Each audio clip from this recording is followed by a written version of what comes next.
Hey, what is up, guys? Obviously, it's been a while since I put out a YouTube video, and I wasn't planning on doing a YouTube video today, but I woke up and I researched the fight this morning between Dominick Reyes and Blachowicz, and I just had to talk about it, man. Like, I wasn't planning to come back on YouTube for a long time, and yeah, researched that fight this morning, and it fired me up to make me want to come back on YouTube and just talk about a little something, just talk about that fight. So I'm a passionate guy and I love MMA, and there was a huge injustice in this Dominick Reyes versus Blachowicz fight, so I just want to use this video to talk about it. Don't know if anyone will care about this video, but once I get off my chest, you know what I'm saying, I think I'll feel better. So we're going to get into that in a minute. Obviously, on top of that, haven't been posted on YouTube for a long time, so I guess I should talk a little bit about the reasons why I haven't done that. And basically, boys, it's just mainly because the world, it's just gone crazy, man. Like, the world has gone absolutely crazy. Like, you know, I'm not really like a guy that is into social media. Like, I'm a proper introvert. You know, I like to stay in my bubble, keep myself to myself. And I'm almost 40 years old, man. Do you know what I mean? Like, I'm 37 years old, like, next month. Like, I'm a fucking dinosaur. And you know what it's like, man. Like, last few months, world's just gone mad.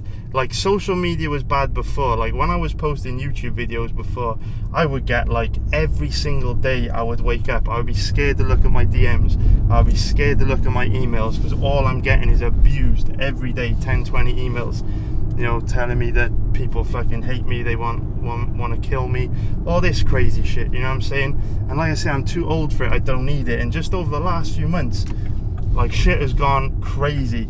Can't go online anymore without people talking about racism and politics, and it's having an impact on every single aspect of life. It's like, you look at, like, this past weekend, Colby said something super sketchy, you know, in the post-fight show with Usman, where to me it was straight up racist, and nobody does a fucking damn thing about it. It just gets swept under the rug.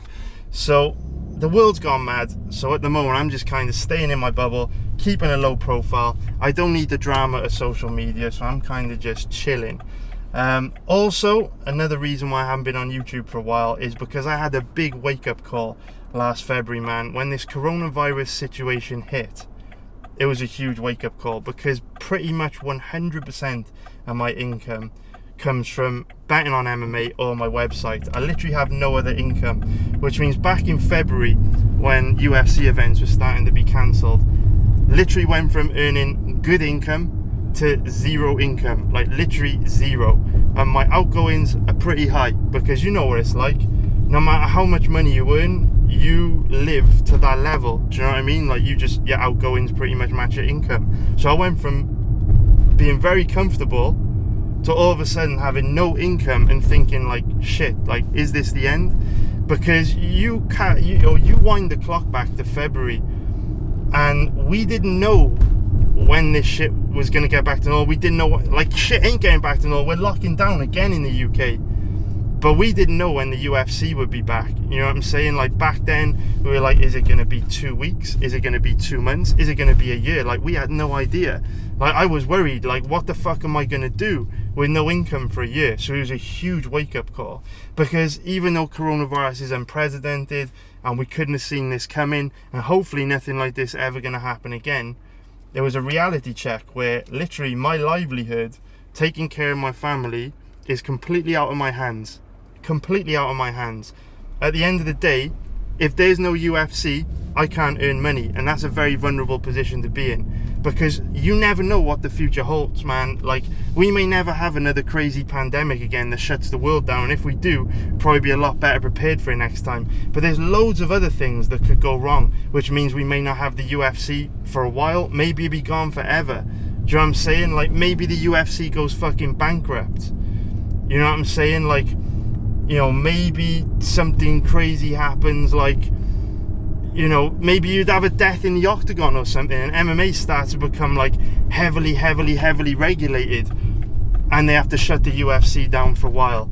Like, you don't know what might happen, and the thought of that, you know, my future, my income being out of my hands, pretty scary. So back in February, I was like, right, boom, this is a problem, needs to be solved. Whenever there's a problem, no point fucking crying about it, gotta go solve it. So straight away I was like, boom, right, 100% my income comes from MMA, comes from fucking my website, you know what I mean? Need to diversify, need to find different income streams. If the hammer does fall anytime in the future and there's no more UFC, it won't be as painful. Like, I won't stand to lose everything. Because look at it from my perspective, I'm almost 40 years old, right? I've been doing this seriously been doing this for 10 years now. Been dabbling for like 15 years. I don't have anything on my CV. Do you know what I'm saying? Like, say I couldn't bet anymore. Say there was no UFC. What the fuck am I going to put on my CV if I apply for a job? Professional gambler. Like, they'd literally laugh in my face. Like, I live a very comfortable life right now and I do pretty well for myself, and people still laugh in my face when I tell them I'm a professional gambler. So what fucking hope do I have if, you know, I can't make money anymore? Do you know what I'm saying? It would be game over for me. So I was thinking about this kind of stuff, like, can't have all your eggs in one basket. You know, over the years I've read so many books on investment, and I've always, like, they preach diversifying in investments, but I never applied that to my fucking income, and that was scary when my income went from decent amount every month to practically zero like that. So I was like, gotta fix this problem. So obviously YouTube is a time consuming thing. To put videos out every week, breakdown videos on YouTube, is fucking time consuming, and you don't get a lot back apart from a bunch of fucking dickheads every day giving you shit in your DMs and your emails and in the comment section. It's a thankless job, boys. So I got massive respect for these guys that put out YouTube breakdown videos for UFC events every week, because it's a thankless job and it's hard work and it's time consuming. So I was like, boom, you know what I'm gonna do? Rather than put out these YouTube videos, I'm going to not put out YouTube videos, and that'll free up time that I can use to develop new skills and new income streams. So I don't really want to go into what I've been doing, what I've been learning, because this would make this video really long, and this video is about the Blachowicz Reyes fight. It ain't about that. But over the last, few months, I've been learning new skills and shit that I can use to make money. If in the future the worst will happen and we wouldn't be able to bet on sports, because I do think the world is changing under this coronavirus thing, man. Gotta hedge our bets. So, but anyway, that's where I've been. I am planning to come back to YouTube at some point, but I don't know when it's gonna be. YouTube definitely makes me unhappy though, boys. I will tell you this, like I say, I'm an introvert, I'm a simple guy, I hate social media, I don't like beef, I don't like trouble, I don't like clashing with anyone. And every fucking day, man, you know what I mean, in my DMs, in my emails, fucking taking shit off people, negativity, death threats. I don't need it. Like, I don't need it in my life. I don't need it. So I mean, so that's why I'm saying, like, if I don't, why am I causing myself this stress if I'm not benefiting from it? So that's basically it. But I will come back at some point, but I'm going to do things differently when I come back. I'm going to hire a social media manager that just act as a buffer between me and the craziness, so that, because I want to interact with all the positive people, all the cool people, which is a huge majority of the people that watch the content, everything, but the fucking dickheads get me down. So I'm going to hire a social media manager, and then they'll act as like a buffer where I don't get to see the dickheads, and we'll crack on with the positive vibes, positive energy, positive people. And that's what I'm going to do. That's my plan. Can't do that anytime soon because I've got a huge tax bill to pay in January, and my income has been hit quite substantially, so I can't afford to hire anyone to do my social media and stuff at the moment. But once that tax bill's done in January, boom, straight back on it, and expect early next year, maybe even towards the end of this year, if I can scrape the money together for my tax bill before then, maybe before the end of the year, man, we're back on the YouTube thing. But I will be back, and it will be more structured, and it will be more organised, and it will be more consistent, because I'll hire help to give me more time to make it more consistent. But anyway, that's not what this video is about. This video is about Dominick Reyes against Jan Blachowicz, because I watched the man get screwed this morning. So every day I wake up, do some fight research, right? I was live streaming my research for Reyes versus Blachowicz on my website this morning. Shit, I've blocked that guy in. Sorry, bro. That's not concentrating. Don't record YouTube videos and drive, because I fucking did a naughty thing there. But yeah, researching Blachowicz versus Reyes this morning, and I gotta be honest, boys, when the fight took place, I live bet Dominick Reyes, and at the time I was fucking incensed. I thought it was like a terrible robbery. I was furious at the judge's decision. I thought it was dead obvious that Reyes won the first 3 rounds, Jones won the last 2, and therefore Reyes should have won the fight right 3 rounds to 2. I couldn't believe it when Jones won a decision. But you know what it's like in the heat of the moment. You can't really watch the fight correctly. Your emotions are running high. You know, you're not. It's different, man. Watching the fight in the moment is different. When you go and watch a fight back in the cold light of day, you often see it very, very differently. So, for example, I do tons of fight research. I spend like 20, 30, 40 hours a week researching fights. So sometimes I'll have a really strong opinion on how I think a fight should be scored live, and then when you watch it back in the cold light of day, it's completely different. So an example of this would be Felder versus Hooker. So when I watched that fight live, I really felt strongly that Paul Felder won the fight, and when you watch it back in the cold light of day, you realise that actually you can make a strong case for Hooker winning that fight, and so you change your opinion. When you watch fights in the cold light of day without the emotion, without having money on the line, you can see things for what they really are. So this morning I went back, I watched Reyes versus Jones for the first time since it happened live, and I've got to be honest, boys, there is literally categorically and like no doubt that Reyes won that fight. Like, it is impossible to score that fight for Jon Jones. I am a really passionate guy. I care about the sport and I care about people, and I don't like to see people get screwed. And Reyes got fucking screwed, boys. Honest to God, please, no matter how you scored that fight watching this video, take 25-30 minutes out of your day today to go watch that fight back in the cold light of day. Don't work from hazy memories. Don't think you know how that fight was scored. Go back and watch it, and I promise you'll score that fight with Dominick Reyes. He won clear as day, boys. I'm going to put up on the video now the media scores for that fight, and you can see the vast majority of MMA media scored that fight the way I did when I watched it live. Reyes taking the first 3 rounds, and Jones taking the final 2, 4th and 5th. And it's just such an easy fight to score. I don't know how you could score this for Jones. Like, it's impossible to me. And I don't know how the judges got it wrong. The first round, Dominick Reyes clearly outstruck Jon Jones. Second round, Dominick Reyes clearly outstruck Jon Jones. And the third round, Dominick Reyes clearly outstruck Jon Jones. I'll actually put the striking stats up on the screen on the video right now, so you can see the stats don't lie, man. The numbers don't lie. Reyes was outstriking Jones by a decent margin, and on top of that, you got to remember, Jon Jones has got a predominantly kicks-based style of striking. So most of the strikes Jon Jones was landing was like range-finding leg kicks and range-finding body kicks, just chipping away at him, to control the distance. They weren't that damaging. The shots that Dominick Reyes were losing, there was also some range-finding shots in there as well, but they were also damaging punches, damaging kicks. You look at you look at Jones in the 4th round compared to Reyes. He was busted up pretty good. Reyes barely had a mark on him. The first 3 rounds are undeniable for Dominick Reyes, and I know there will be some people in this video that will be like, yes, but Jon Jones was the aggressor.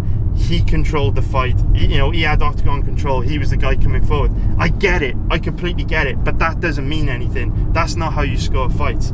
The way you score fights is there's a tiered system. This is not up for debate. I don't care how your favourite fighter scored that fight. I don't care how you scored that fight. I don't care how your favourite MMA journalist scored that fight. There's only one way to score fights, and it's absolutely undeniable that under the official criteria that we have for scoring fights, Dominick Reyes won that fight. 100%. There's no debate. And the way you score fights is, and the reason why I think a lot of people are scoring this fight wrong, is people don't realise that when you score fights, it goes in a ranking tiered system. So the first thing that you focus on when you score fights is effective striking and grappling. Okay? That's the only thing you consider when you're scoring a fight. Who had the more effective striking and grappling? Well, Dominick Reyes undeniably had the more effective striking and grappling in the first 3 rounds of that fight, because he outstruck Jon Jones by a decent margin and did more damage. It's completely irrelevant that Jon Jones is the guy coming forward controlling the centre of the octagon, because that isn't the first line of scoring criteria. Then what the official scoring criteria says, and I will flash this up on the screen very quickly now for you, and I will leave a link to it in the description below, but what the criteria says is, if the striking and grappling is completely equal in a round, you then consider aggressiveness. Now, I would agree with you, Jon Jones was the guy coming forward being more aggressive, but because he was getting outstruck, that doesn't matter, because the first thing you should be considering is effective striking and grappling. So you can't score Jon Jones's aggression. That's not how this shit works. I understand you might have scored the fight for Jones for effective aggression, octagon control, but that's not the way that we should be doing things. It's like saying, I want to give someone fucking 7 points in the NFL for scoring a field goal. Well, no, bro, it's fucking 3 points. That's just the way the rules are. You can't make up the rules. And under the rules, Dominick Reyes won the first 3 rounds. Of course, the third tier of scoring is octagon control. So if effective striking and grappling is equal, which it never should be, because it should be very easy to assimilate who had the advantage striking and grappling. It was very easy to understand that in the first 3 rounds of the Reyes-Jones fight. Very easy to work that out. I mean, look at the stats. Look at Jon Jones's face. If that's equal, then you go to aggression. If you can't determine who has the edge in effective striking, grappling and aggression, then you go to octagon control as like a tiebreaker. But it does not at all weigh into the overall decision making. So yeah, boys, I'm just a bit pissed off, man. I wanted to get that off my chest. Dominick Reyes won the fight clear as day. Go back and watch it. The man has been robbed. He should be defending his title this weekend, not fighting for an interim title. Or a vacant title, sorry, not fighting for a vacant title. He should be defending his title. He should be going in with all the perks of being the champion, pay-per-view points, everything. The man got fucking robbed, and it's not fair, man. It is not fair, because Jon Jones now moves up to heavyweight. His light heavyweight, his light heavyweight legacy is intact. There was that weird situation obviously years ago with Matt Hamill, but he's going up to heavyweight undefeated. Dominick Reyes fucking beat him, and Dominick Reyes should be the champion, and the judges did a terrible job, and anyone that scored that fight for Jon Jones needs to go back and learn how to score MMA fights. It was clear as day. Reyes first, second and third round, Jones fourth and fifth. So that's pretty much all I want to say on that, boys. Hope that you liked this video. If not, it was pointless. Oh, one more thing, if you stayed around up until this point, I should let you know I am going to be betting Dominick Reyes pretty big this weekend. I think he beats Jan Blachowicz very, very easily based on what I've seen. Obviously, Reyes is a big favourite, but I do think he's a relatively risk-free big favourite. I'll get into it. Fuck it, I'll explain a couple of reasons why. So, obviously, at the time of recording this, Reyes is about a 1.36 favourite, which is about minus 279 for about an implied probability, I think, of about 74%. So obviously he's a steep favourite, but there's very little risk with this bet, and I would expect Reyes' odds to decline the closer we get to the time of the fight. So, just yesterday Reyes was up at about 1.40 minus 250. Pretty good odds on him. They've declined about 10% since then. So how do I see Reyes winning? Why am I so high on him? Well, Reyes has a huge speed advantage over Jan Blachowicz. He's also only 30 years old. Blachowicz is 37. So Reyes is going to be making big improvements from fight to fight. Blachowicz is going to be declining from fight to fight. On top of that, the vast majority of Reyes' fights have ended in round 1. So going 25 minutes against Jon Jones was the first time he really went 5 rounds and was able to pace himself and learn how to pace himself over a 25-minute period in a competitive environment. So he's going to grow so much from that Jon Jones fight. He's going to learn how to pace himself, and I think he's going to look a lot better on Saturday night. From a stylistic point of view, it's also a great stylistic matchup for Jan Blachowicz, because, I mean, Blachowicz is not going to be able to take Reyes down and hold him down. Reyes has phenomenal takedown defense, and he's one of these guys that if you do take Reyes down, he's able to pop his way back up to his feet very, very quickly. On top of that, the fight is likely to take place standing, right? And if you go and watch, a little bit of footage on these boys this week standing, what you'll see is Jan Blachowicz is a very low volume single shot striker. So what I mean by that is he'll throw one hook, one leg kick, one body kick. Whereas Reyes is the type of guy that's throwing, combinations, high volume of strikes. He's also throwing a really wide range of strikes. So leg kicks, jabs, hooks, body kicks, head kicks. Reyes throws a really high volume of strikes. He's much faster than Blachowicz. He's also got a much wider range of strikes in his arsenal. So Blachowicz's set of attacks are very, very limited. And because Blachowicz doesn't throw many strikes, it's going to be very, very, very, very difficult. Very difficult to match the pace of Reyes, to keep up with the volume that Reyes is throwing. Now, I know one of the reasons why people ended up debating that Jones versus Reyes decision was because, Jones did win the 4th and 5th rounds, and one of the major reasons why that happened was because Reyes did slow down as the fight went on. But I'm not too worried about that in this fight, because if you go back and watch Jan Blachowicz's fight against Jacare is a good example, or Corey Anderson is a good example, or Gustafsson is another good example. Blachowicz, 37 years old, doesn't have the best gas tank. He tends to slow down as the fight goes on as well. But the difference is, Blachowicz slows down from not really doing much, just basically by being old. Whereas when Reyes slows down, it's actually from working hard, maintaining a high output, racking up volume, and putting rounds in the bank. So if this fight stays standing, I just see Reyes as having a huge technique advantage, a huge speed advantage, and him landing a way higher volume of strikes. So realistically, the only risk factors in this fight for Reyes to lose is the usual shit, like maybe he gets disqualified, maybe he gets injured, or maybe he fights with an injury, or something crazy happens, like maybe he gets cut bad and there's a doctor stoppage, something crazy like that, which we always have to consider, but you can't really tangibly factor it into your decision making. And then the other, obviously the only other legitimate way that I could see Reyes losing this fight is by flash knockout, if Blachowicz were to knock him out. Now, that is obviously a possibility, however, it's pretty unlikely. We've seen Reyes go the distance with Jones and Volkan Oezdemir, and Oezdemir definitely hits harder than Blachowicz.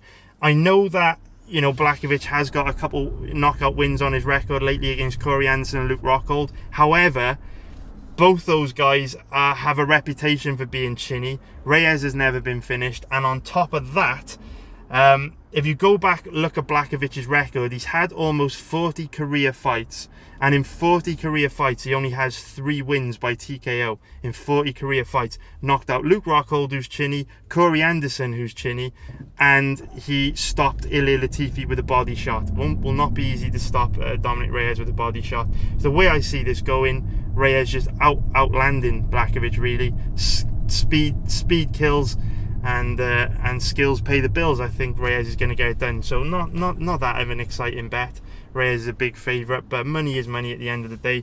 Hope you enjoyed this video, boys. Hope you enjoyed watching. I will see you all very soon. I'll be back one day, I promise. Don't know when that's going to be though. So yeah, nice one, boys. Don't forget, if you want to talk to me or find out my opinions on fights or anything like that, you can always catch me on my website. But yeah, have a good one, boys, and I hope everything's okay with you, man. If I don't see you, take fucking care. Have a great Christmas, and hopefully everything's going all right for you, man. These are difficult times. I do worry about people at the moment. Sometimes I look around, I'm like, fuck, how are people getting by? Also, shout out to you if you are on the front lines, man. If you are a police officer, a firefighter, a nurse, a doctor, a fucking, working in supermarkets, working in deliveries, working in distribution centers, working in the postal offices, working as a courier. Shout out to you, man. Shout out to you. While we're all chilling at home, complaining about how hard life is, you guys out on the front lines and all this craziness going on. And thank you very much, man. So anyway, yeah, shout out to you guys. Take care, everyone, and I'll see you all sometime in the future. Take care.